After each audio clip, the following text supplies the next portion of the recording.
আপনি কত বছর ধরে দেশে যান না?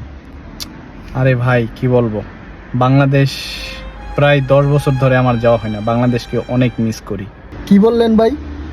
10 বছর ধরে দেশে যান না? এখন গাড়ি থেকে নামেন, এখনই আপনাকে একটা সারপ্রাইজ দিব। সারপ্রাইজটা কেমন হতে পারে? তো নাজমুলের সাথে এখনই নামতাছি, দেখি আমাকে কি সারপ্রাইজ দেয়। তো আপনারও সাথে থাকুন। ওটা খুলেন, এখনই বুঝতে পারবেন আপনাকে আমি কোথায় নিয়ে আসছি। কি সুন্দর শুটকির ঘ্রাণ ছুটে গেছে। আর আশেপাশের পরিবেশের কথা তো না বললেই চলে। লঙ্গি গামছা সবই আছে।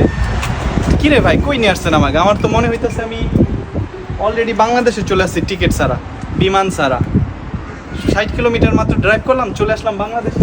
বিশ্বাস হচ্ছে না। দেখেন ব্যালকনির কি অবস্থা। আসলে আমি বাংলাদেশে চলে আসছি।